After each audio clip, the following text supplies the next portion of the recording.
Muito bom dia, meus caros irmãos, que o Mestre Jesus ilumine os nossos corações, as nossas jornadas, o nosso crescimento espiritual.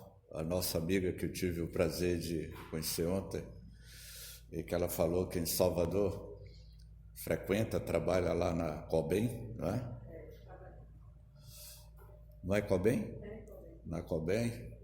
A nossa querida amiga Dana Noélia, que foi uma das grandes trabalhadoras da Cobem, Casa de Oração Bezerra de Menezes, na qual eu tenho assim um preito de gratidão muito grande por esse espírito tão magistral, Bezerra de Menezes, que tanto absorveu o Evangelho de Jesus, porque o Bezerra de Menezes, ele foi o grande Zaqueu que desceu do Sicômero, e Jesus hospedou-se na residência de Zaqueu.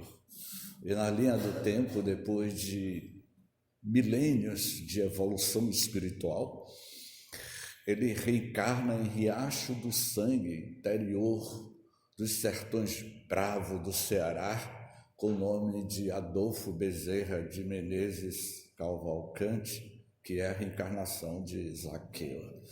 E Bezerra de Menezes absorveu muito bem a psicologia do Evangelho de Jesus, porque Zaqueu passou por uma catarse muito profunda quando Jesus hospedou-se em sua residência.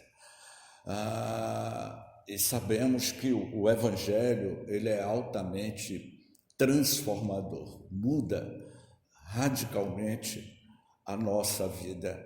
Eu iniciaria indicando um livro evangélico para todos e que eu considero o best-seller da literatura evangélica. Essa obra vocês não vão encontrar em livraria espírita, mas eu recomendo que através de sites vocês podem adquirir esse livro, que é do reverendo Henry Sheldon. O reverendo Henry Sheldon, ele escreve uma obra-prima em seus passos, o que faria Jesus. Se Jesus estivesse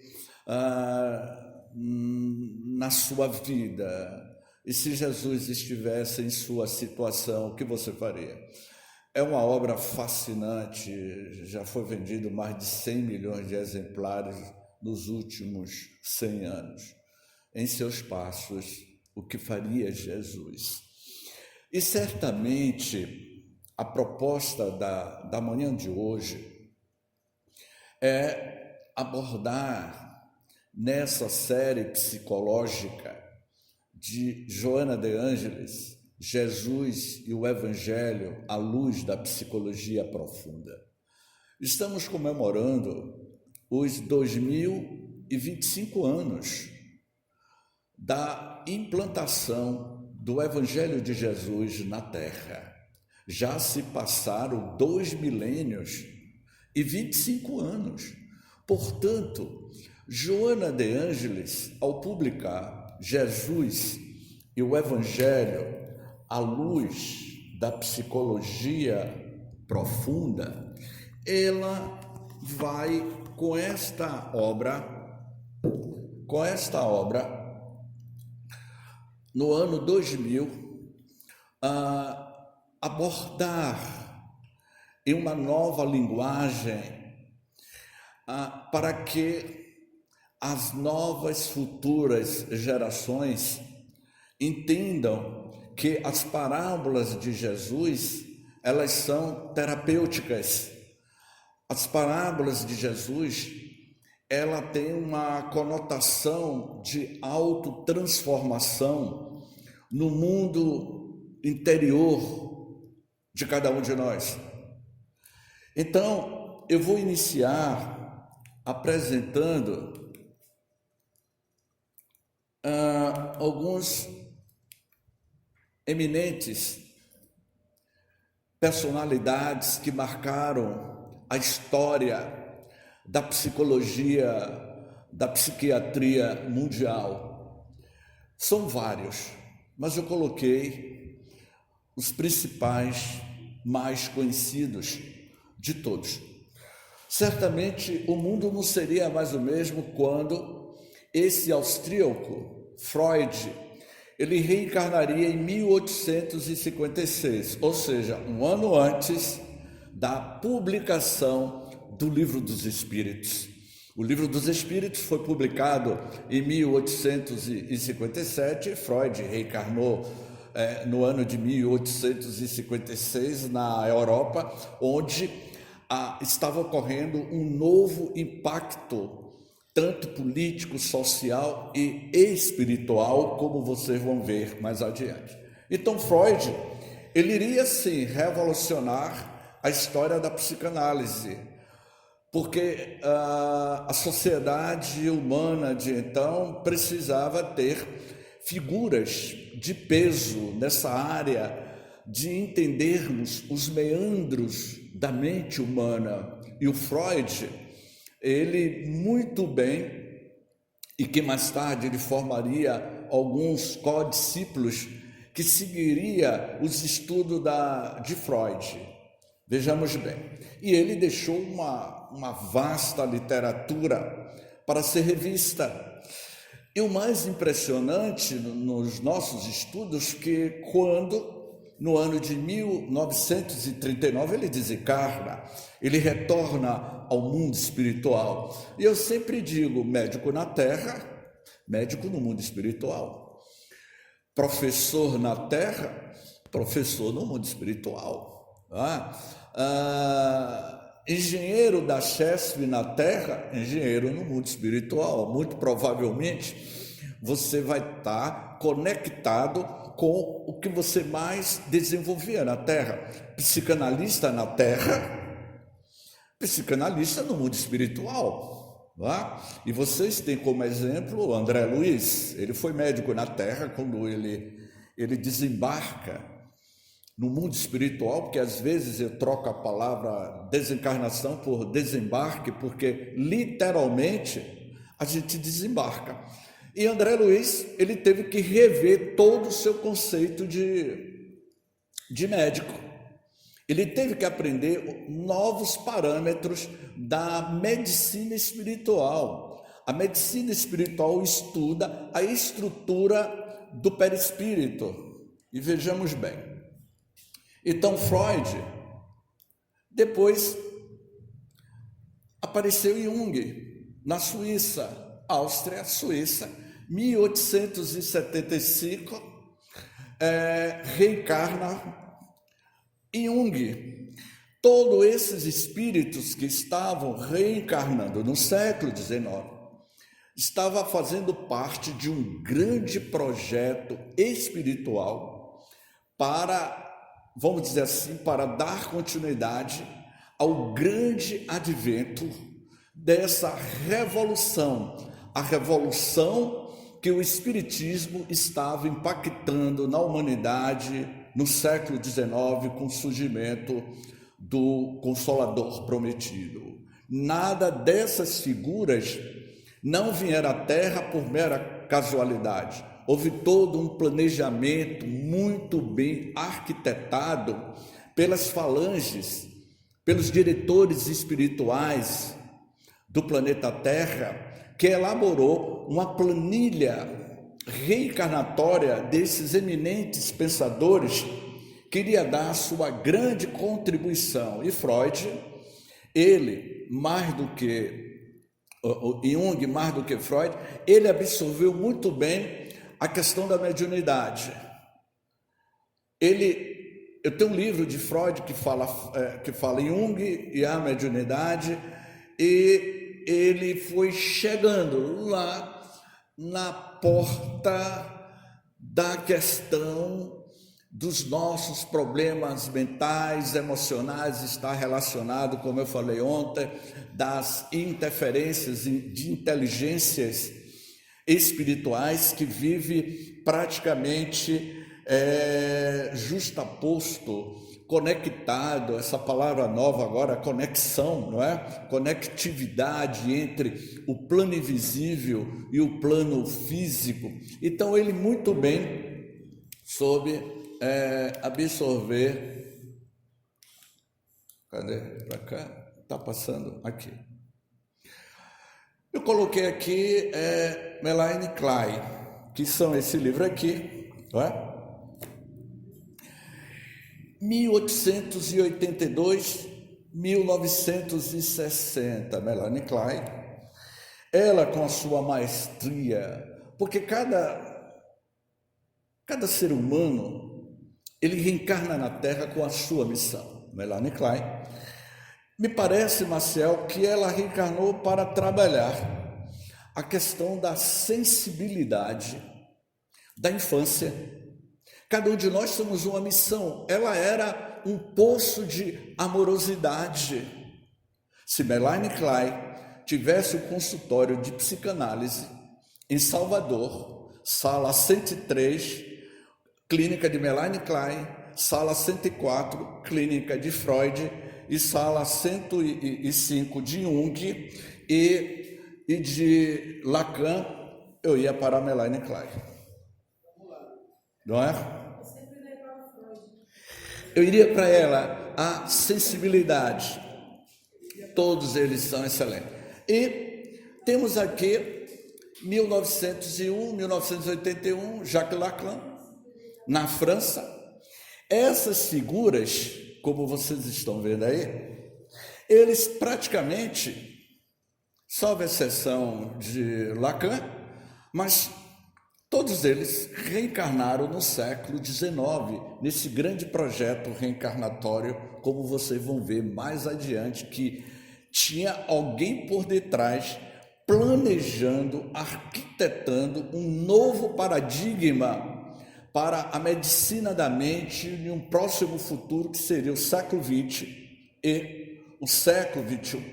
Eu me lembro, aí eu já estava reencarnado, eu vou falar isso mais adiante, na década de 90, quando eu falar sobre a série psicológica, eu vou abordar essa questão, porque eu vivi isso.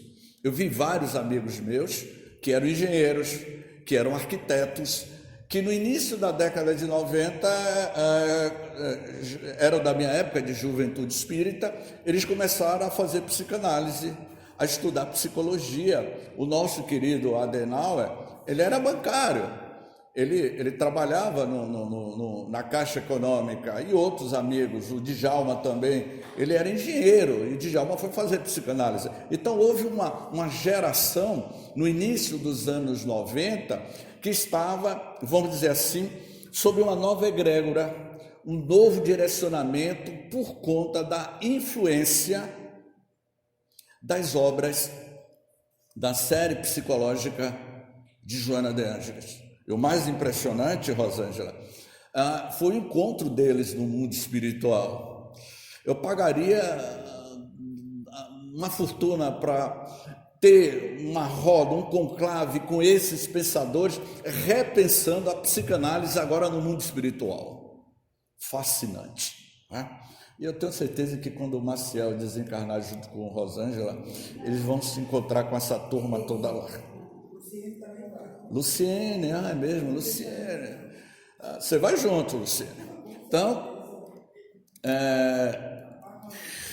e por último, Dr. Juliano Moreira, 1873-1933, Juliano Moreira. Ele reencarnou em Salvador, soteropolitano, na Baixa dos Sapateiros, que vocês conhecem ali. Juliano Moreira era filho de afrodescendente, de escravizados. Aos 20 anos de idade, ele se tornou um eminente médico, psiquiatra. Eu considero o Dr. Juliano Moreira, pelos estudos que eu já fiz, ele foi uma mente brilhante. Ele foi contemporâneo de José Pititinga, de Filomeno de Miranda. Eles viveram na mesma época, mas só que não se conheciam.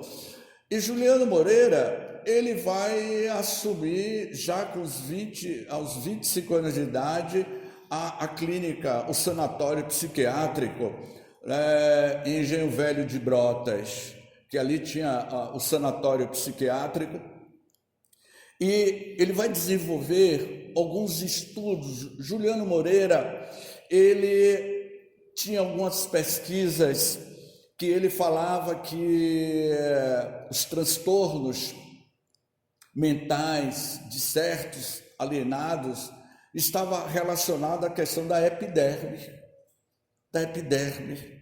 dos negros, eram fortes candidatos à alienação. Essa era uma das ideias que ele tinha. E doutor Juliano Moreira, ele teve como paciente, ele sai de Salvador, vai para administrar a clínica de alienados mentais, que era assim que se chamava naquela época, no Rio de Janeiro. E lá ele teve um paciente que todos vocês conhecem, porque esse paciente entrou no estado de depressão muito grande e foi buscar tratamento na clínica de Dr. Juliano Moreira, que foi Alberto Santos Dumont.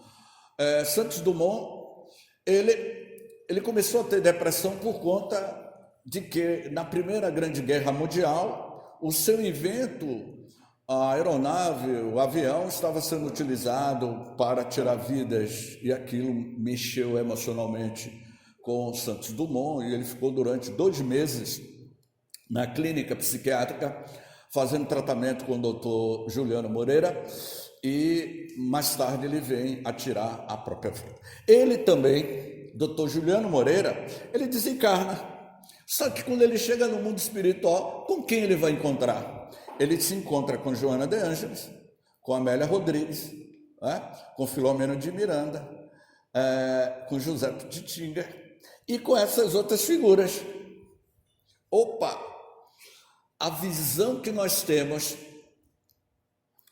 da psicologia, da psicanálise, do outro lado, é completamente diferente, como vocês vão ver a diferença de Freud, Lacan, Jung, Melaine e Juliano Moreira para Jesus. Vai ter uma lâmina ali que eu poderia terminar o seminário com aquela colocação. Pronto. Jesus é o professor de todos eles, como vocês vão ver mais adiante. Então, dizemos que em 1908, 1970, aí vem Maslow, é o momento em que a espiritualidade vem influenciando não só o campo das religiões, não só no campo da política, mas também no campo da saúde.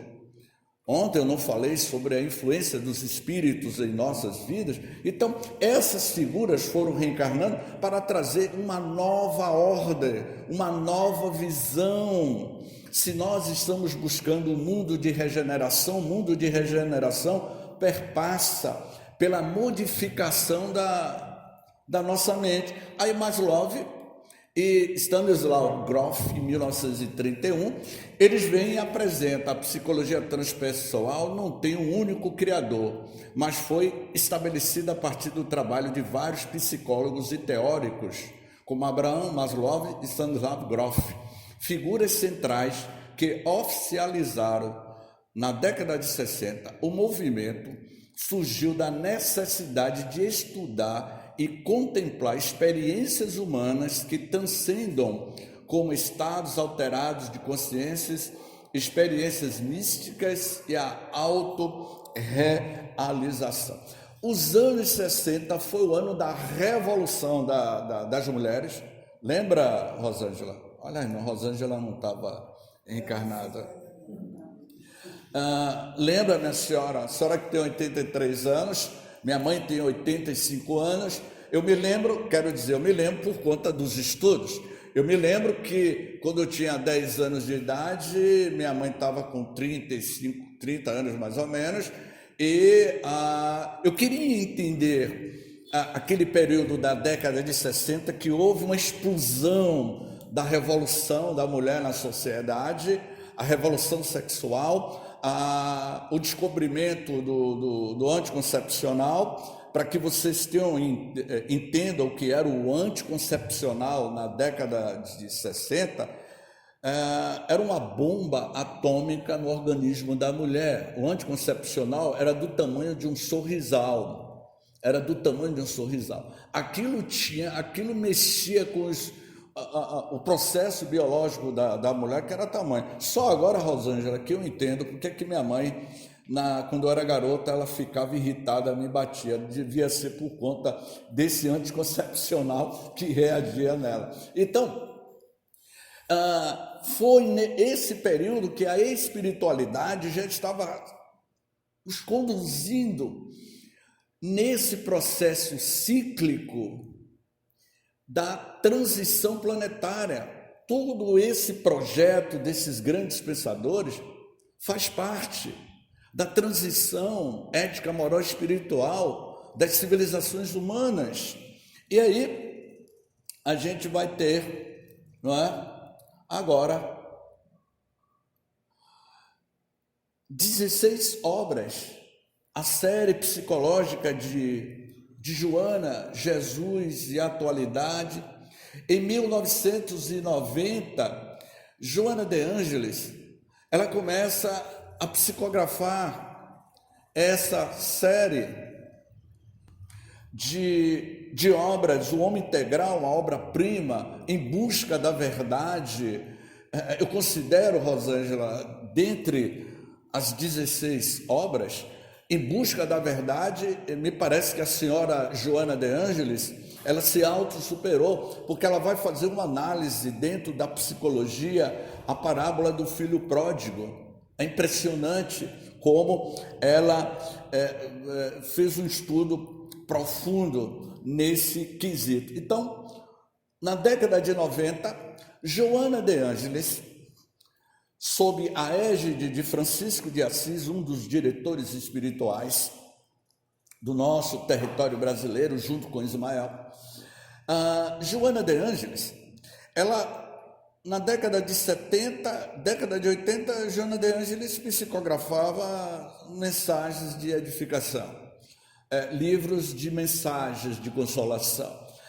Aí me parece que houve neste grande conclave que disse assim: agora nós vamos liberar de forma homeopática novas informações, uma nova vertente de uma nova psicologia à luz do Evangelho de Jesus, porque até então não havia nenhum tipo de literatura. Então, na década de 90, Joana de Ângeles muda completamente a sua linguagem. Tanto é que Divaldo, e eu participei de inúmeros seminários em Salvador, e que Divaldo, toda vez que lançava uma das obras da série psicológica, ele realizava um grande seminário abordando e aprofundando. E Joana de Ângeles vai, na 11ª edição, apresenta Jesus e o Evangelho à luz da psicologia profunda, na qual ela pega uma parábola de Jesus e faz uma relação com a psicologia, com o comportamento humano. E vejamos bem o que nos diz Joana. Jesus e o Evangelho à luz da psicologia profunda, e aqui Joana de Ângeles, uma breve apresentação que ela dispensa comentário. É interessante que Joana, ela traz para a psicologia, né? Porque às vezes a gente acha que ela trouxe a psicologia para a doutrina espírita, ela faz o contrário. Ela traz o Evangelho, né, de Jesus, justamente pegando aqueles conceitos de Jung, porque ele trabalhava mais a questão da alma, a parte espiritual, e aí ela faz esse link, trazendo a psicologia profunda, que é diferente da transpessoal. Exatamente. Vejamos bem o que Joana de Ângeles nos diz. Uma breve apresentação dela. No mundo espiritual, Joana foi convidada a participar dos trabalhos da terceira revelação do século XIX, da chegada do Consolador prometido por Jesus. Há duas mensagens nas páginas do Evangelho segundo o Espiritismo. Ou seja, ela fez parte do Consolador prometido. Ela, junto com Paulo de Tarso, com os grandes pensadores, ela fazia parte desse grande projeto de alavancar o progresso das civilizações humanas. E nós vamos encontrar mensagem de Joana de Ângeles, as mensagens assinadas por um espírito amigo, a paciência, no capítulo 9, bem-aventurados os que são mansos e pacíficos, e dar-se-á aquele que tem no capítulo 17, muitos os chamados e poucos são os escolhidos. É a mensagem de Joana de Ângeles, no livro O Evangelho segundo o Espiritismo. Portanto, ela foi uma das colaboradoras que estava preparando, vamos dizer assim, a quarta revelação, ou como eu chamo, a quarta revolução, porque a primeira revelação, ou a primeira revolução foi com Moisés. A segunda revelação, ou a segunda revolução, foi com Jesus. A terceira revelação, ou revolução, o advento do Consolador prometido. Só que agora nós estamos vivendo uma quarta revolução. Essa revolução que Joana legou para a humanidade com a partida, retorno de Divaldo este ano. Nós estamos sim vivendo, como disse o monge alemão Anselm Grün, outro livro que eu indico a vocês, que é O Amor como Revolução. Esse livro, O Amor como Revolução, é uma obra-prima do monge Anselm Grün, que ele vai falar que a grande revolução que deve ocorrer na Terra é a revolução do amor, e ele se baseia em cima das mensagens, dos textos evangélicos de João Evangelista. Então, ela já participava e, entendendo que este convite recebido não se tenha restringido a enviar duas mensagens para que elas fizessem parte da codificação. Seu trabalho, bem como de outros benfeitores, foi mais amplo e suas tarefas espíritas iniciadas nesta época se desdobraram até os nossos dias atuais. E você acha, pelo fato de Divaldo ter partido, Joana, a equipe espiritual continua trabalhando, criando novos caminhos para implantar e dar continuidade o que todos eles continuaram. Então, no desdobramento dos compromissos assumidos com o Espiritismo e com o Evangelho Espírita no Brasil e no exterior, teve acesso aos conhecimentos psicológicos existentes nas diversas fontes do mundo espiritual. Além disso, estreitou laços com inúmeros pensadores, como Freud, como aquelas personalidades que eu falei. O livro Transtornos Psiquiátricos e Obsessivos, que eu indiquei a doutor Maciel, Transtornos Psiquiátricos e Obsessivos, para mim, Rosângela, é uma obra-prima.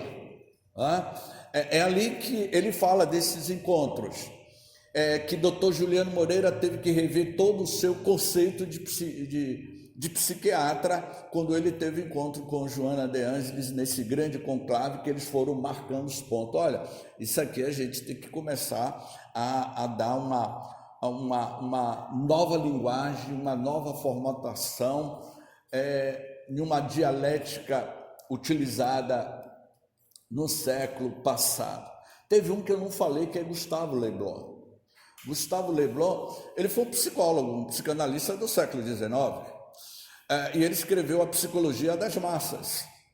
Jung, depois Freud, depois iria escrever. Mas Gustave Le Bon escreve A Psicologia das Massas. E eu estudei ele quando começou que eu estava querendo entender o que estava acontecendo com o Brasil, com a invasão de Brasília, aquele ataque a Brasília. Eu disse, poxa, então eu vou querer estudar a psicologia das massas, e fiz uma relação o que o Gustavo Le Bon falava sobre a psicologia das massas com o Livro dos Médiuns, que tem um capítulo que fala sobre obsessões coletivas. E o livro Transtornos Psiquiátricos e Obsessivos também vai falar sobre obsessões coletivas, alienações coletivas. Aí eu fui tentar entender o significado da psicologia das massas. E ela tem esse encontro com eles.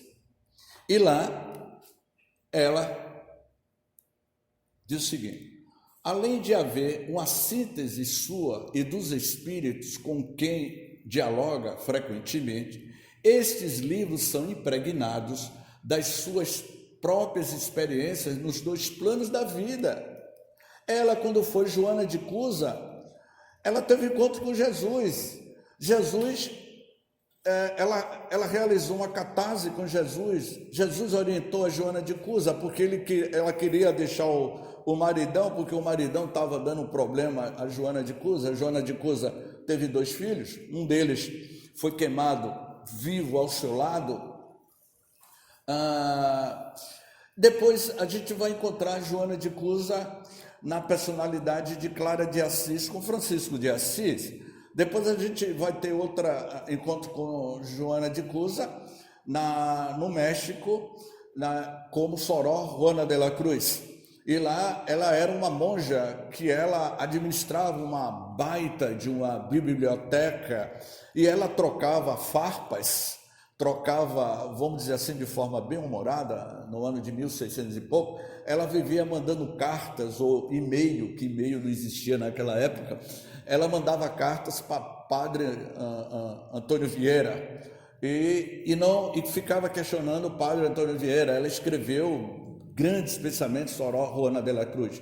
Então, ela com 30 anos de idade, ela tinha uma mente brilhante. Ela era, vamos dizer assim, uma autoacadêmica de muito conhecimento literário. Depois, ela vai aparecer em Salvador como Joana Angélica, e lá nas portas do convento da Lapa, um soldado português atravessa a lança sobre o seu peito, ela retorna ao mundo espiritual. Então, ela adquiriu, como todos nós aqui neste auditório, cada um de vocês tem a sua bagagem espiritual, claro que tem. Nós somos um arquivo vivo de experiências transatas. Falamos inúmeros idiomas, vocês não falam apenas o português, falamos outros idiomas, só que a gente não lembra. Na época a gente viveu na Europa, Portugal, França, a maioria de nós temos uma ascendência francesa muito intensa por conta dos equívocos que nós realizamos no período da Revolução Francesa, e muitos ex-franceses reencarnaram ao longo do século XX aqui no Brasil, especialmente no movimento espírita. Eu conheço alguns amigos que hoje são palestrantes espíritas e que viveram aquela experiência. Um deles, do livro Eu Sou Camille Desmoulins, de Hermínio Corrêa de Miranda, a história de Luciano dos Anjos, que foi diretor da Federação Espírita Brasileira. Ele foi Camille Desmoulins, e outras figuras que Divaldo vai dizer que durante o século XX, aproximadamente 2 milhões de espíritos franceses reencarnaram no Brasil. E eu conheço algumas figuras, porque a gente trocando figurinha, a gente foi identificando as nossas lembranças de vidas passadas, enfim. Por uma questão ética, não vou aqui falar. Mas ela tinha toda essa experiência. Pergunta a Joana, do livro Refletir na Alma, do Núcleo de Estudos Psicológicos de Joana, que é um livro fantástico, que Cláudio Sinotti e Íris trabalharam na produção desse livro. A pergunta a Joana é essa pergunta, Rosângela, que eu poderia terminar o seminário. É com essa pergunta que o seminário terminaria agora. Eu não precisaria avançar para o livro. Olha a pergunta. A psicologia analítica apresenta Jesus como um dos símbolos do self. Alguns psicólogos e terapeutas o definem como o melhor psicólogo ou psicoterapeuta que já existiu. Ponto. A pergunta formulada a Joana de Ângeles em uma reunião mediúnica na Mansão do Caminho. Para a psicologia espírita, a que se deve a excelência terapêutica de Jesus e dos seus ensinamentos? Olha a resposta que Joana de Ângeles deu. O livro está atrapalhando aqui, não? Tá?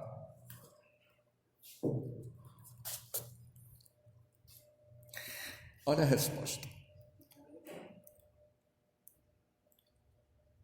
A bateria está indo embora, viu? Sendo Jesus o ser mais perfeito que Deus ofereceu ao homem para servi-lo de guia e modelo.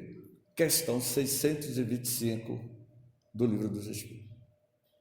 Ele é o modelo guia da humanidade, o espírito mais perfeito.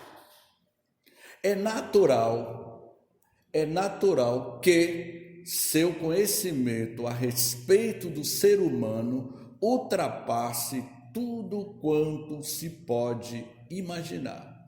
Enquanto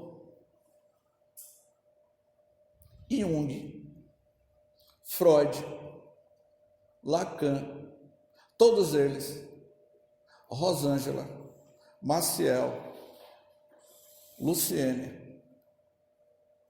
vocês três, eu posso dizer que tem muito mais vantagem em cima de Jung do que Freud. Por quê? Claro, porque hoje vocês têm um conhecimento do espiritismo, da psicologia espírita que eles não tinham. Foi isso que Divaldo deixou bem claro. Olha, o Adenal, a minha amiga Ruth, são terapeutas. Outra amiga minha que é terapeuta, que eu fui fazer psicanálise com ela em Salvador, ela disse: James, você está precisando fazer psicanálise? Claro que eu estou, mas você é meu amigo, aqui eu sou seu paciente. E aí eu fui para o divã dela e era algo que eu tinha um sonho na minha vida, que eu via em filmes e novelas, aquele psicanalista muito sério, com aquele ar-condicionado ligado, aquela música de relaxa, aquele divã. Eu via isso em filmes, né? Eu disse, poxa. E aí quando eu fui para a clínica da minha querida Solange Make, ela, James, deite aí no divã. Eu deitei naquela poltrona, ela botou uma música. James, fale o que você tem. É tão chique, né? Mas na casa espírita, o pobre não vai buscar psicanálise em clínicas caras, vai fazer o tratamento espiritual, o atendimento fraterno dentro do centro espírita. Mas eu estava ali, que ela disse, James, como é que eu vou pagar, doutora Solange? Você é meu amigo, James, você não vai pagar nada. E aí eu fiz psicanálise no início da pandemia, antes de começar a pandemia. E quando eu sentei naquele divã, ela disse, James, podemos fazer a constelação familiar? Fizemos a constelação familiar, e aí ela disse, olha, eu estou fazendo um trabalho fora e eu gostaria de fazer uma regressão de memória com você. Eu disse, opa! E quando ela fez essa regressão de memória, Rosângela, mexeu. Porque veio à tona as nossas subpersonalidades que estão arraizadas dentro de cada um de nós. Ela trouxe à tona uma subpersonalidade, como Jesus disse, há muitas legiões dentro de nós. E aí ela mexeu com uma subpersonalidade nossa que estava lá arquivado no inconsciente profundo. Fique aí, por favor. Não venha à tona, porque de vez em quando um deles vem à tona e a gente muda. Não é verdade? Muda por completo. Você viu, fulano? Hoje outro dia ele estava bem, agora está mal-humorado. O que acontece com ele? A gente tem essa mudança que as pessoas dizem numa linguagem muito popular, ele é bipolar, não já ouviu dizer? Fulano de tal é bipolar. É porque às vezes você tem José, tem Maria, tem Francisco, tem Carlos, tem Silva. São tantos Silvas, tantos Carlos, tantas Margaridas dentro de nós, encamados, tipo cebola. Aquela cebola cortada, ali são as subpersonalidades com as nossas memórias arquivadas no nosso perispírito. E aí tem que ir para o divã lidar com essas figuras. Não é? E aí eu fiz essa regressão de memória porque me revelou algo realmente impressionante. Se eu contasse aqui, e se tivesse dito a Rosângela qual foi uma das minhas personalidades passadas, eu tinha certeza absoluta que Rosângela não iria me convidar para apresentar o seminário. Só, James, com esse seu currículo de uma vida passada, não quero você lá, nem de graça lá no Joana de Ângeles. Então, olha o que ele diz aqui. Enquanto o psicoterapeuta necessita dos símbolos revelados pelos sonhos para proceder à análise dos problemas do paciente, não é isso? Não é isso? Também. Olha o que ele diz aqui. Assim como enquanto o psicoterapeuta necessita dos símbolos revelados pelos sonhos para proceder à análise dos problemas do paciente, assim como realizar as associações, Jesus penetrava o paciente com o seu psiquismo superior, encontrando as causas dos conflitos e problemas. Essa era a diferença que ele conhecia. Sabe por quê? Porque aquela mulher que tinha problema de hemorragia há décadas, Jesus caminhava entre a multidão e aquela senhora que tinha problema de hemorragia tocou nas vestes de Jesus. E qual foi a resposta que ele deu? Alguém tocou em mim, uma virtude saiu de mim. Então Jesus era essa potencialidade. E os terapeutas do futuro, eles estão sendo preparados, estão sendo potencializados pela intuição, pela inspiração. Então, a doutora Solange Maker, ela ficou muito confortável quando disse: James, a você eu posso aprofundar pelo fato de você ser espírita, eu vou lhe dizer algo que eu jamais vou dizer de forma tão clara para um paciente evangélico, para um outro paciente, mas eu vou ser bem cirúrgico nas minhas colocações. E ela foi cirúrgica. Olha, meu filho, você fez isso, você procure se tratar. Ela foi bem curta e grossa. Eu disse: pô, doutora James, aqui você é meu paciente. É evidente que o terapeuta, ele vai utilizando a sua linguagem de acordo com o seu paciente, ok? Porque se eu for para o divã de Rosângela, de Luciene e de Maciel, eu tenho certeza que os três vão ter outro diálogo comigo. Não é verdade? Cada paciente é cada paciente. Então imagine quando a gente chega no mundo espiritual, destrambelhado, cheio de problema emocional. E aí, cada paciente no mundo espiritual recebe um atendimento específico. Então, aqui, começamos.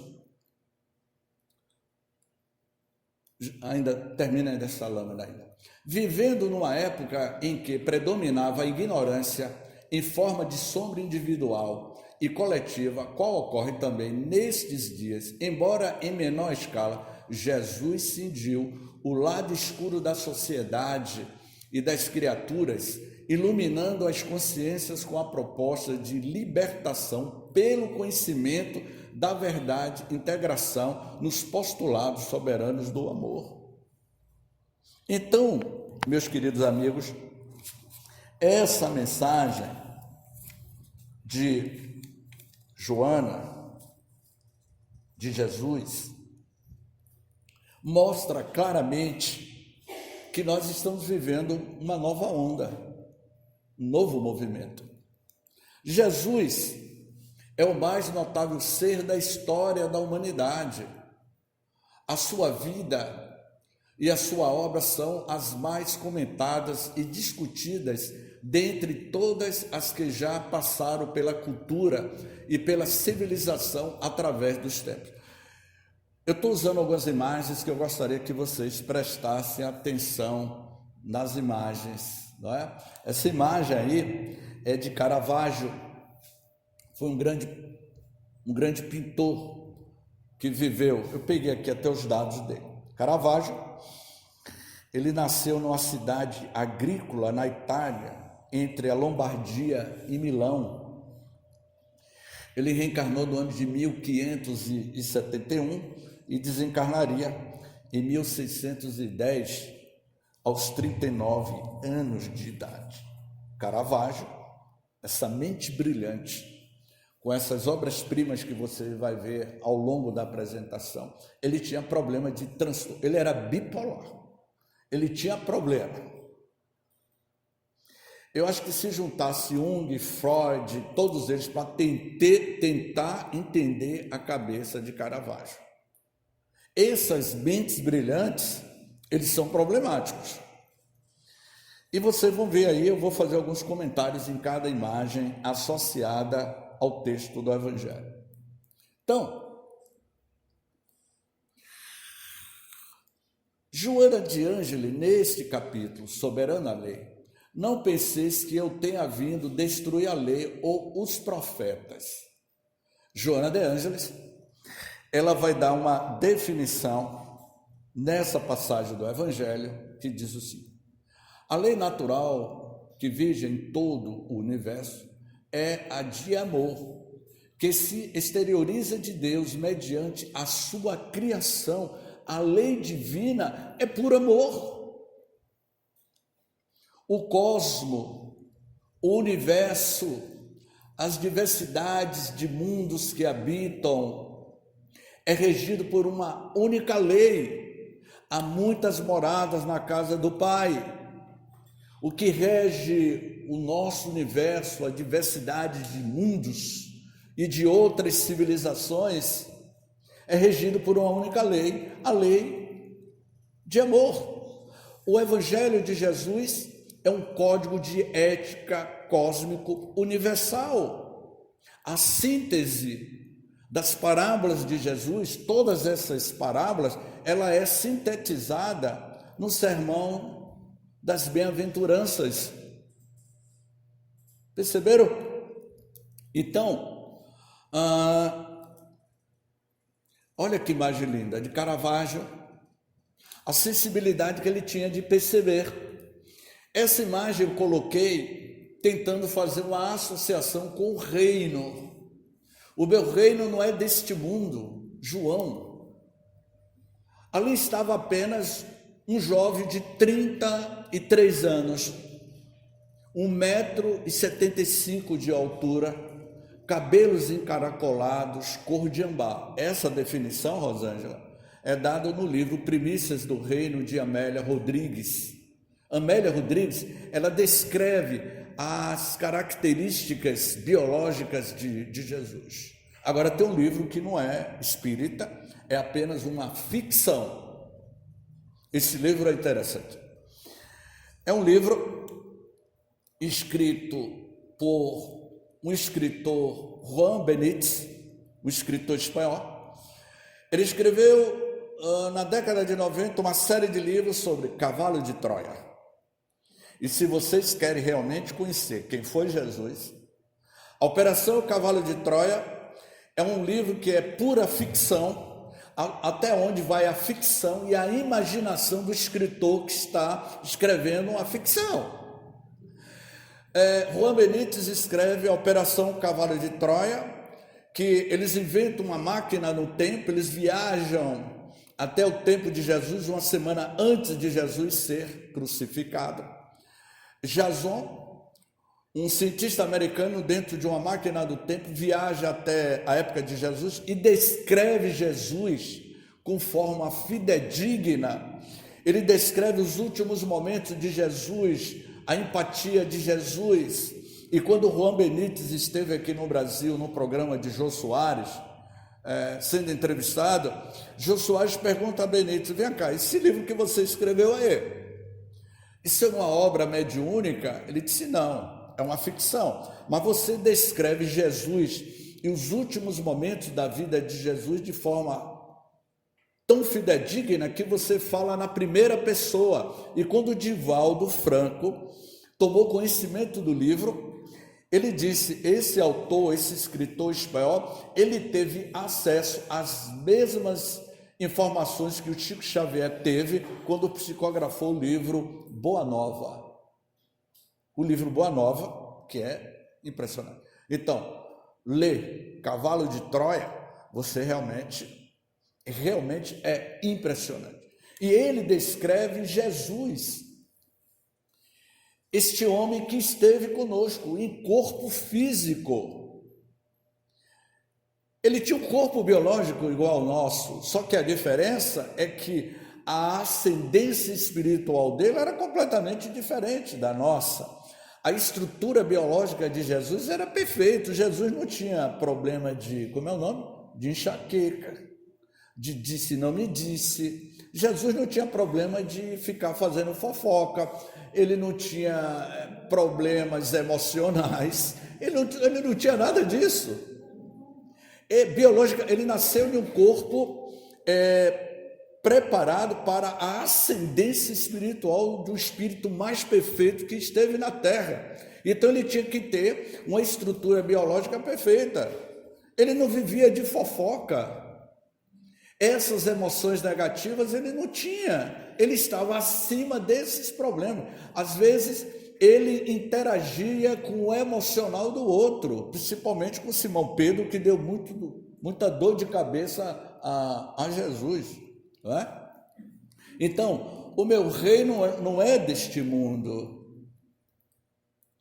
O mundo, examinado sob a ótica teológica, à luz da psicologia profunda, é um educandário de desenvolvimento dos recursos espirituais do ser em trânsito para o reino dos céus. Ou seja, nós estamos em trânsito do reino do mundo de César para o reino espiritual. O meu reino não é deste mundo. Se o reino de Jesus não é deste mundo, certamente o nosso reino também não é deste mundo.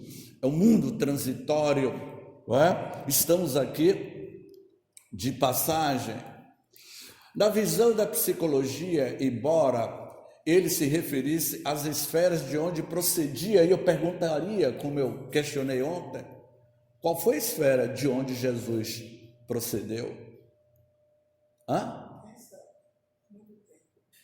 Eu falei ontem de milhões e milhões de anos. O nosso sistema solar se encontra na periferia da nossa galáxia. Já começa por aí. A nossa galáxia tem 26 anos-luz de dimensão, que é bilhões e trilhões de quilômetros. Quem vive na periferia são as comunidades mais pobres, com mais problemas. O nosso sistema solar se localiza na periferia da nossa galáxia. O nosso sistema solar só tem apenas 5 bilhões de anos. Depois que surgiu o sistema solar, aí surgiu o planeta Terra, que tem 4,5 bilhões de anos. E quem foi quem arquitetou, elaborou as formas para a densidade do nosso planeta Terra? Cristo. Ele é o Cristo cósmico, é um Cristo planetário. Ele, quando disse a Maria Madalena, ali ele revelou que ele foi que construiu toda a biologia do nosso planeta Terra. Quando ele disse, Maria perguntou, Maria Madalena, mas Rabi, você me conhece de onde?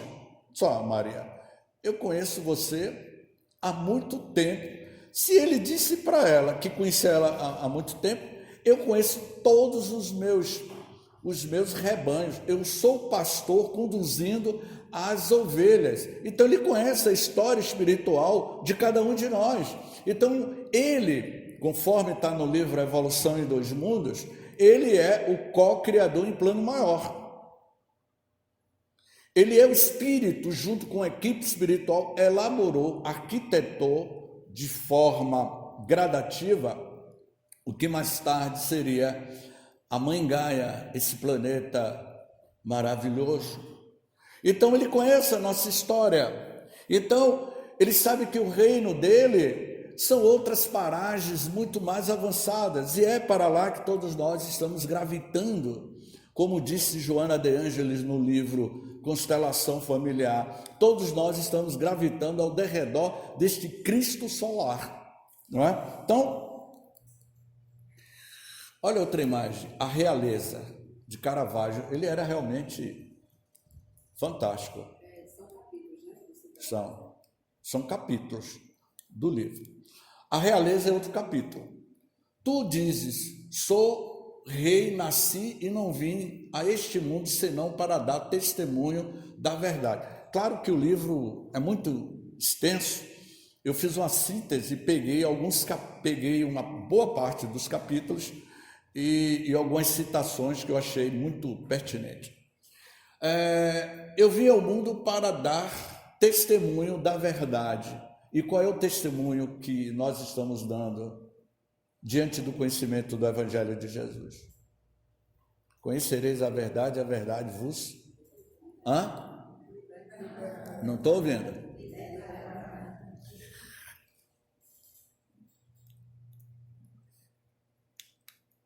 Ih, rapaz, como é agora aqui?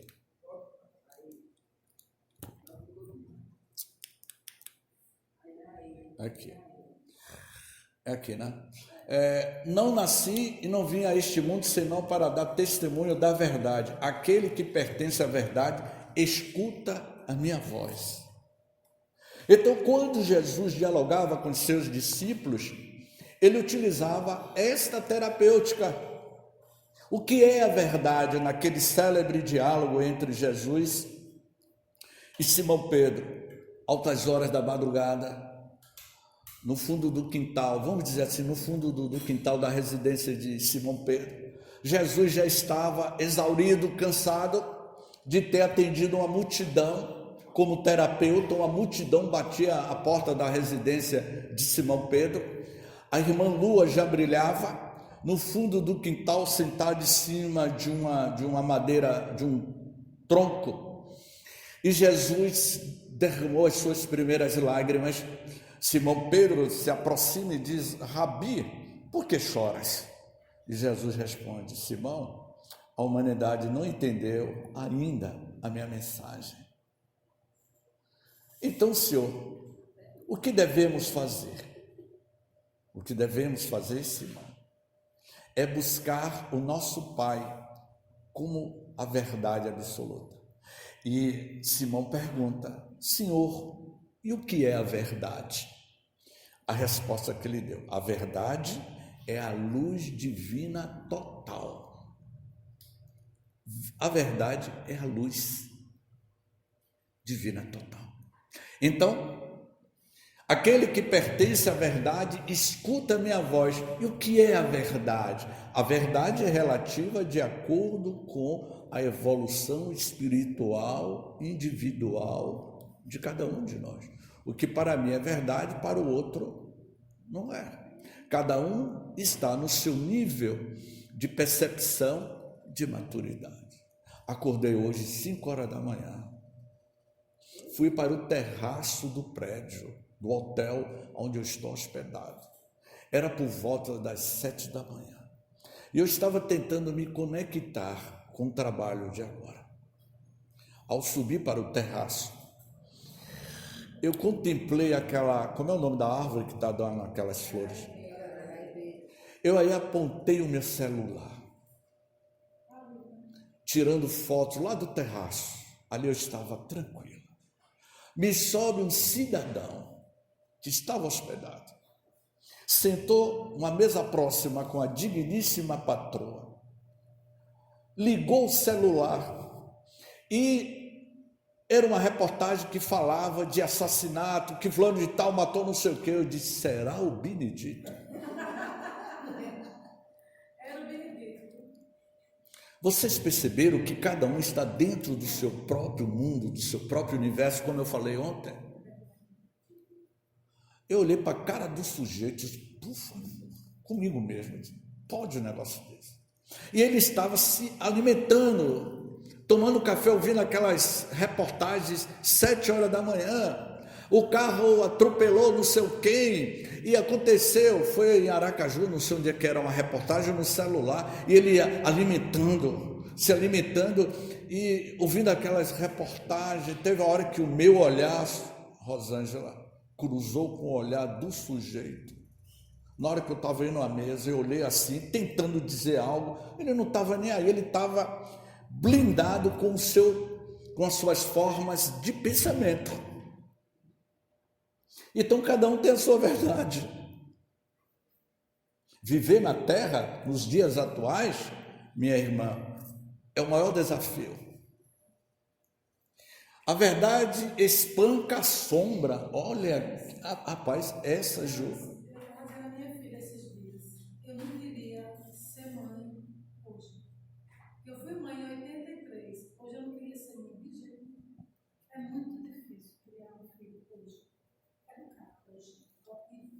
Não é fácil. A verdade espanca a sombra, ilumina a ignorância, liberta dos atavismos, do inconsciente. Ela é a chave única, preparando para a vida permanente, aquela que não se extingue com a presença da morte. Não acaba com a presença da morte. Você retornará com a sua forma de pensar, as suas ações, as suas atitudes para o outro lado da vida. O seu comportamento, o seu ego, o seu temperamento, a sua figura que você foi na Terra, vai continuar no mundo espiritual, não vai mudar. E é isso que ele está dizendo. Diversidade de moradas. Esse é um tema que eu gosto, sabe? Que foi a minha primeira palestra quando eu tinha 17 anos de idade. Eu falei sobre diversidades de moradas. Há muitas moradas na casa do Pai. Eu tinha 17 anos e sou fascinado pela cosmologia que eu estava falando sobre os outros seres que moram em outros mundos, não é? E Jesus deixou claro, essa imagem aqui mostra muito essa diversidade de moradas, da imortalidade, não é? O grande Yogananda, no livro Autobiografia de um Yogi, no capítulo 46 desta obra magistral, Yogananda, ele tem um encontro com o seu mestre já tinha desencarnado, o mestre se materializa diante de Yogananda. Yogananda, na época, ele era muito jovem, e o mestre diz para Yogananda, eu estou vindo de regiões celestiais, eu estou vindo de um mundo paralelo ao mundo físico, aonde os habitantes, lembra que eu falei ontem do filme Jornada nas Estrelas?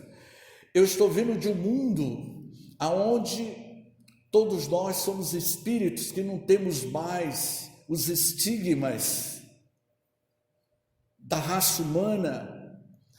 Nós somos preparados nesses universos paralelos. O livro foi produzido na década de 30, o grande Yogananda, é uma obra-prima, a autobiografia de um yogi, e ele descreve com forma assim, tão fidedigna, essas outras diversidades de moradas que vocês nem imaginam, o níveis de moradas espirituais, para onde nós iremos, se assim fizermos por merecermos. E aqui, Jesus, homem, não apresentou métodos, técnicas, condutas especiais para conseguir-se o reino. Ele é tudo isso, viveu todas essas expressões, apontando as muitas moradas que existem na casa do Pai. Eu vou pedir licença a Joana de Ângeles para fazer uma ressalva quando terminar esse texto. Há muitas moradas na casa do Pai, mas existem outras moradas que vocês vão entender. E que o telescópio James Webb está descobrindo, os exoplanetas. Já foram mais de 4.000 exoplanetas descobertos. E eu fico muito feliz que o telescópio James Webb leva o meu nome. E eu vou dizer a relação que eu vou fazer com o telescópio James Webb com essa passagem do Evangelho de Jesus. Vejamos bem. James Webb, ele foi um astrônomo problemático. Ele criou muito problema. Pois é, ele foi uma personalidade, um temperamento muito difícil, o James Webb. Procedente de outra morada ditosa e superior, a terrestre, denominada Reino dos Céus, mundo, um mundo espiritual. As colônias espirituais, cada planeta tem as suas moradas espirituais. Os espíritos que reencarnaram, que o Filomeno chama da estrela de Alcione, cada planeta, Júpiter, tem as suas colônias espirituais. Não só a Terra. Reino dos Céus, Jesus homem, exemplo de amor e de abnegação, sem subterfúgios. Ele não tinha subterfúgios, como nós temos. E com decisão veio convidar as suas criaturas a segui-lo, pois que somente assim alcançaria Deus pelo conhecimento e pelo sentimento, integrando-se no psiquismo superior que dele dimana, do psiquismo superior dessa consciência divina, o Criador. Nós somos a mais pura expressão desse Criador. Então não vamos ter medo de uma existência tão efêmera, porque amanhã vamos deixar este corpo biodegradável. Vou voltar aqui. Há muitas moradas na casa do Pai. Apontamos o telescópio James Webb para descobrir as diversidades de galáxias. O telescópio James Webb está vasculhando os confins do universo.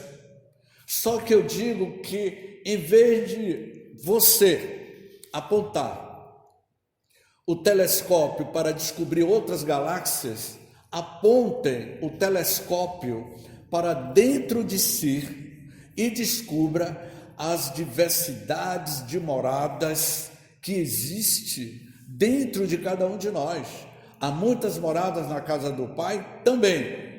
2 pontos. Dentro de nós. Dentro de nós há uma diversidade de moradas. Teresa d'Ávila, muito antes de Freud, de Jung, todos esses psicólogos que eu mostrei aqui, esses psicanalistas, todos eles, muito antes, Teresa d'Ávila escreveu aquela tese, o castelo interior da alma humana. Teresa d'Ávila já descreveu uma tese da psicologia interior. Então há muitas moradas dentro do nosso mundo interior, que diga Edgar Cayce, que escreveu aquele livro Muitas Vidas, as diversas reencarnações de Edgar Cayce, e que ele narra nesse livro a sua história de 10.000 anos de reencarnação. Então há diversidade de moradas dentro de nós. Então, se você quer conhecer a verdade, conheça o universo dentro de você. Homem, quem acertar esse pensamento vai ganhar uma passagem para passar um final de semana. Daqui a pouco eu digo. Que diz assim: homem, conhece-te a ti mesmo, conhecendo a ti mesmo, conhecerás o universo. Se você conhecer a você mesmo, você vai conhecer o universo, porque você é um micro-universo dentro de um macro-universo. Passar um final de semana lá em Salvador. Vale do Capão. Na Casa da Árvore. Pronto. Melhorou. Então, há essas diversidades de moradas dentro de nós. Nessa passagem, outro capítulo do livro, renascimentos, olha a imagem que Caravaggio fez. Renascimentos. O que essa imagem nos diz? Passamos por essas experiências. Ninguém pode ver o reino de Deus se não nascer de novo. Eu fico imaginando Nicodemos dialogando com Jesus e Jesus dizendo: mas Nicodemos, eu estou falando da reencarnação. Eu estou falando das trompas de Falópio das mulheres. Imagine Jesus falando das trompas de Falópio há 2000 anos atrás com Nicodemos e dizendo: mas você não sabe, Nicodemos, que existe 300 milhões de espermatozoides que viajam pelas trompas de Falópio e penetra no óvulo? Mestre, você está falando o quê? Você não está entendendo, não? Você não está entendendo que quando o espermatozoide carregando o seu cromossomo, o seu DNA, o princípio inteligente do universo, Nicodemos, que é uma centelha, é uma luz, vai conduzindo o esperma que vai dar origem à estrutura biológica. Você não sabe nada disso, não? Rabi, trompas de Falópio, espermatozoide, blasto. O que é isso, mestre? Nicodemos, me perdoe. Eu vou mandar um consolador prometido, uma nova geração vai poder falar em uma linguagem que vocês vão entender muito mais. Isso é renascimento. Vocês entenderam. Claro que Marcial não entendeu, porque Marcial não tem trompas de Falópio. Aliás, nessa existência. Porque na outra você provavelmente pode ter sido mulher. Nós já tivemos experiência no universo feminino como no universo masculino. E eu fui falar isso uma vez numa palestra, uma senhora me perguntou: moço, o que é as trompas de Falópio? Eu tive que dar um desconto, porque era uma senhora muito simples, ela realmente não sabia. Ninguém pode ver o reino de Deus naturalmente. Há muitos renascimentos em uma mesma existência. Interessante isso. Na nossa atual existência, a gente pode ter um fechar de ciclo e abrir um novo ciclo. Quantos ciclos na atual existência já fechamos e já abrimos? Essa palavra que o meu enteado me ensinou: James, precisamos ressignificar. A palavra ressignificar. 10 horas o intervalo, né?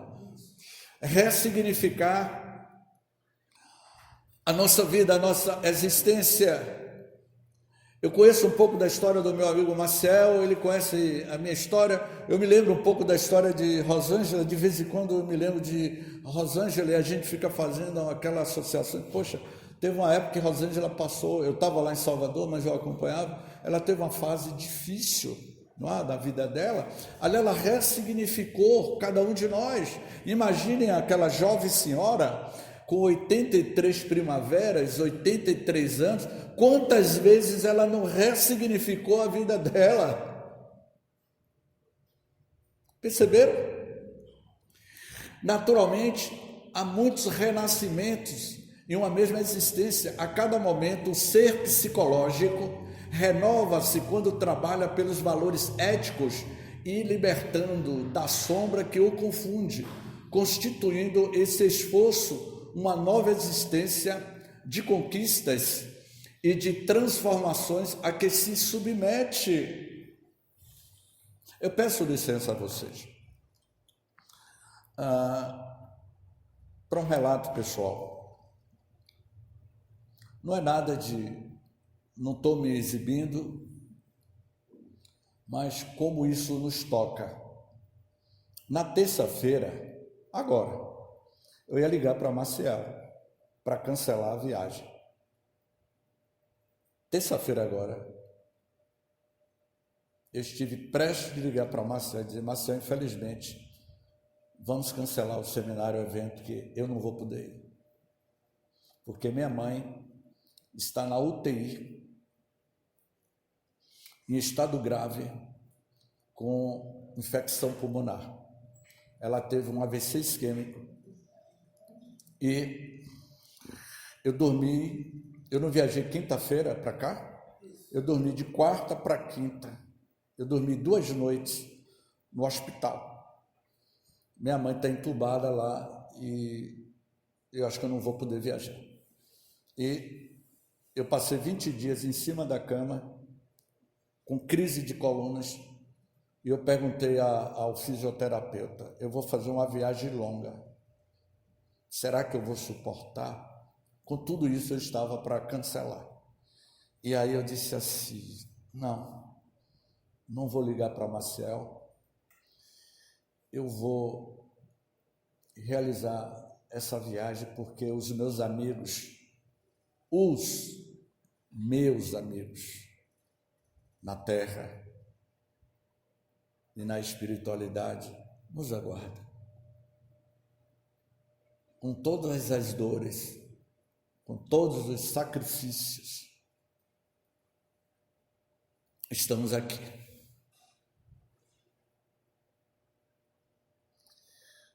Quando eu disse a vocês que Rosângela foi muito corajosa em me convidar para vir para cá, porque se ela soubesse o que eu andei aprontando no passado, distorcendo o Evangelho de Jesus, manipulando mentes, desgraçando vidas, e que não foi pouco.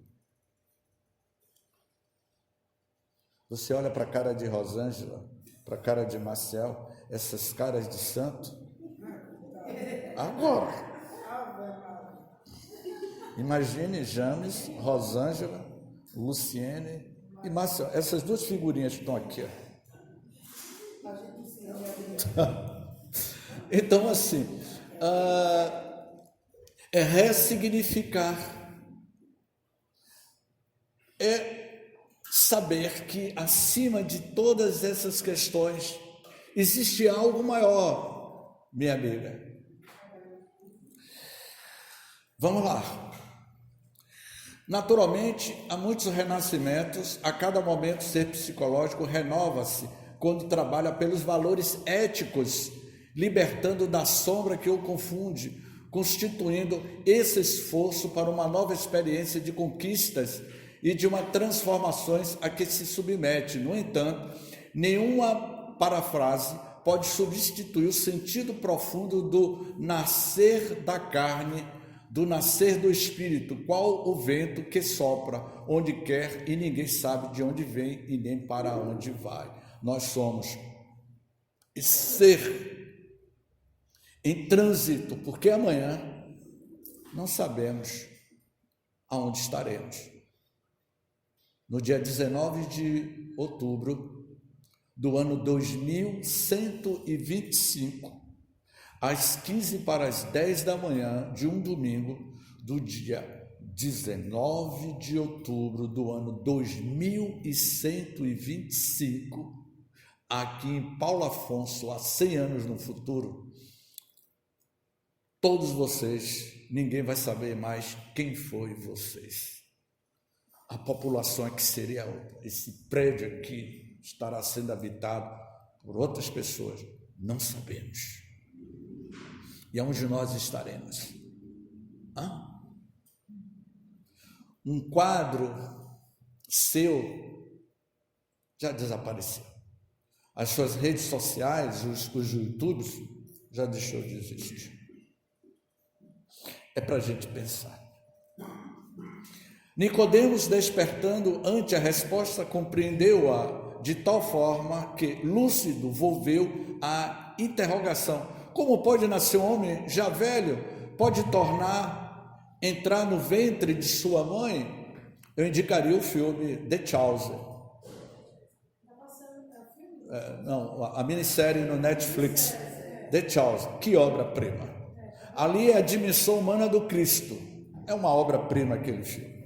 Pois bem, olha que imagem. o jugo do sofrimento, não é? O jugo do sofrimento. Vinde a mim todos vós que estáis aflitos e sobrecarregados, que eu vos aliviarei nesses dias tão pesados, tão difíceis. Vocês não acham? Vinde a mim todos vós que estáis aflitos e sobrecarregados, quando aquela criança lá na faixa de Gaza disse: eu quero morrer, porque lá nos céus eu vou ser bem recebido e alimentado. Vinde a mim a todos vós. Vocês acham que aquelas crianças que estão morrendo não estão recebendo assessoria? Os nossos conflitos emocionais e os terapeutas da humanidade estão tendo esta função de diminuir os conflitos nos seus divãs. Os terapeutas do futuro são vocês, são os caros amigos que nos seguem, para trazer um pouco de leveza aos fardos que ora estamos suportando.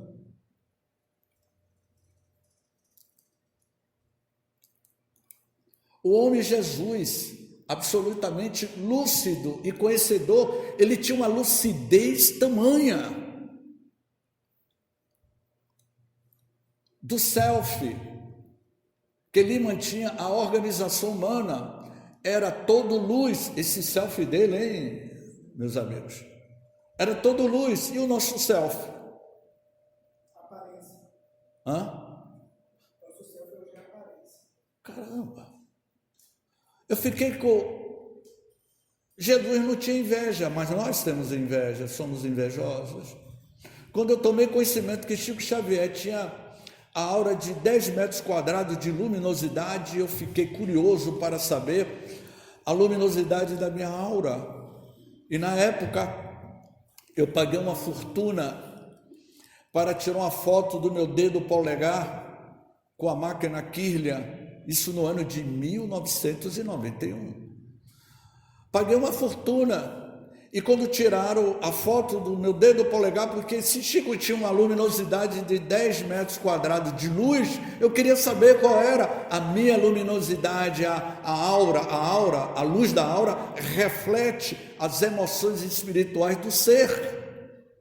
E eu, invejoso, porque o problema humano são as nossas invejas, as nossas vaidades, de querer ser melhor do que o outro, e eu fiquei com inveja de Chico, imagine. Tirou a foto Kirlian, e quando saiu o resultado que eu olhei, eu tomei um susto.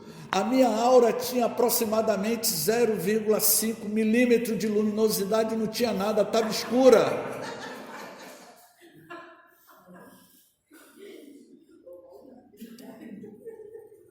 Coloque-se no seu devido lugar, porque a luz só vem para o ser na medida que ele vai construindo, ressignificando a sua vida. Isso foi em 91. Hoje, não sei, não quero nunca mais eu quis saber de olhar minha...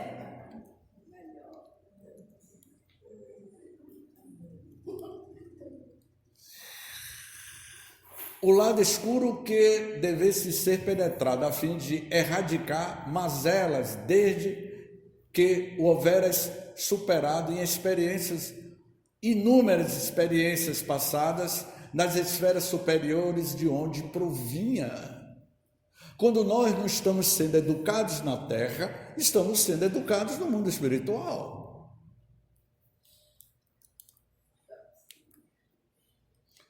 O seu fardo se fazia leve, porque estruturado em claridade. Aqui é interessante. Como suportar os nossos fardos? O seu fardo se fazia leve, porque estruturado em claridade diamantina, sem qualquer contingente de tormento, ensejando o alívio imediato, ao penetrar na projeção do seu pensamento irradiante que cindia toda a treva. Nele estavam os recursos valiosos para a saúde espiritual, consequentemente de natureza moral, emocional e física. É o que nós estamos buscando. E é o que nós aspiramos. Olha aqui, essa imagem não é de Velázquez, não. Ensinando as crianças a oportunidade que Jesus deu para todos. Aquele, portanto, que se humilhar e se tornar pequeno como esta criança será o maior no reino dos céus. Para mim, o maior exemplo de humildade de Jesus foi no dia do lava-pés. Alguém aqui conhece a cidade de Piatã? A cidade de Piatã, na Chapada Diamantina. Eu estava com meu filho Gabriel, a temperatura 13 graus, que Piatã é uma das cidades mais altas do Nordeste brasileiro. Eu estava lá na Semana Santa. Era meia-noite, a temperatura baixíssima. Uma peça de teatro, a Via Crucis, correndo as ruas históricas da cidade de Piatã. E eu estava filmando, gravando, fotografando. E aquelas 7 estações, não é isso? É 7 ou é 9? Na rua. E a multidão acompanhando, eu na frente fotografando, quando de repente saiu um rapaz. Ele furou a barreira de segurança. O ator carregando a cruz, ele todo com a coroa. Aquele rapaz que saiu não era da peça, ele era alguém que estava lá. Ele correu, eu consegui registrar. Ele correu, ajoelhou-se e disse: por favor, não carregue essa cruz. Ele começou a chorar. Ali não era um personagem, era alguém, era um rapaz, um jovem. Ele ficou tão emocionado, ele entrou, ele sentiu aquela peça, tocou o ser interior. Ele ajoelhou-se, ele começou a chorar: por favor, não faça isso com ele, ele não merece isso, ele é nosso irmão. Aí um segurança tentou segurar ele, tirar ele, ele ficou segurando Jesus. Eu consegui registrar isso. Aquilo emocionou não só a mim, a todos, porque ali não fazia parte do teatro. Deixai vir a mim, a todos, será consolado. Aquilo mexeu muito comigo, foi muito forte. A supremacia do ego, esse ego, hein, Rosângela? A supremacia do ego humano. O problema da humanidade é esse tal do ego. E o problema? Vamos lá. O problema é que quando você desencarna, você vai, no mundo espiritual, se identificar com o ego que você tinha na Terra. E vai pesar. A questão é que a gente não sabe trabalhar o nosso ego ainda. A questão não é o ego é necessário. A questão é quando a gente deixa que ele... A gente manifesta que a gente também não sabe como viver. Então, mas essa supremacia, essa exacerbação do ego é justamente por isso. Mas o ego é necessário. O ego é necessário. Há um capítulo do livro Nosso Lar que André Luiz vai recepcionar os samaritanos, vários recém-libertos da terra, entre eles um espírito de uma escravista, de uma senhora, que tinha vários escravizados.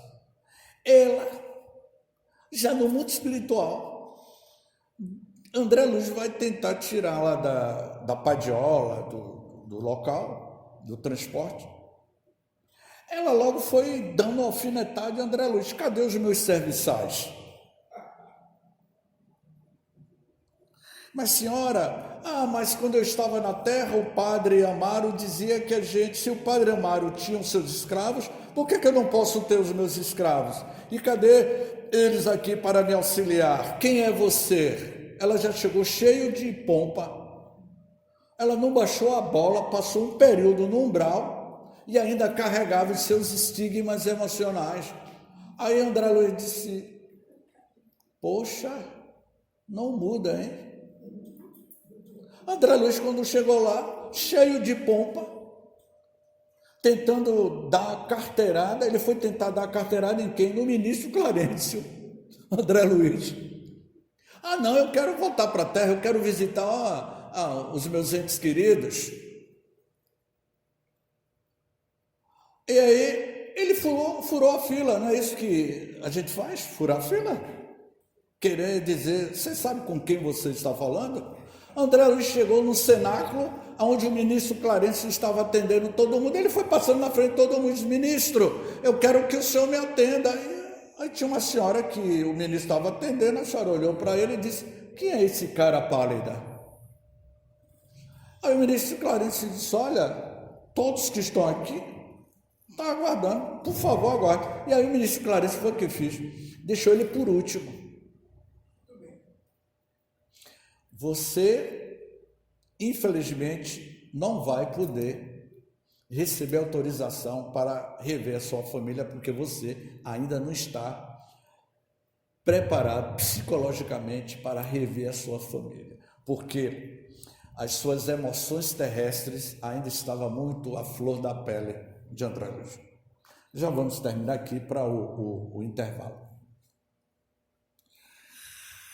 Para ser o maior no seu conceito, era necessário fazer-se o menor, o servidor, esquecendo-se de si mesmo e autoristicamente colocando o seu irmão no lugar onde desejasse estar. Esse foi um dos magníficos momentos do Evangelho, o encontro do ego doentio com o libertador. E esse encontro vamos ter. João da Cruz, um monge, um místico espanhol, ele disse: a noite escura da alma. Ele vai dizer que cada um de nós teremos a noite escura da alma, que é o encontro com você mesmo, no momento da passagem, no momento que você vai fazer uma retrospectiva de tudo o que você fez durante a sua estadia, a sua jornada na Terra. Vamos para o lanche? Vamos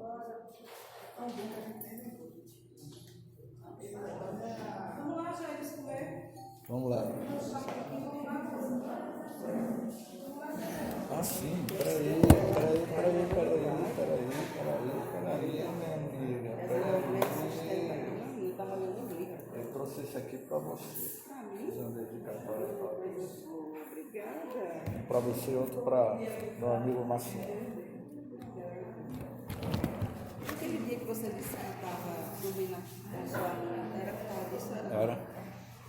Eu pensei que você ia dormir, porque assim, às vezes a gente, né, quando tem a mãe assim já mais idosa, a gente fica... Mas tem finais de semana que eu vou dormir com ela, porque está sendo um desafio, viu?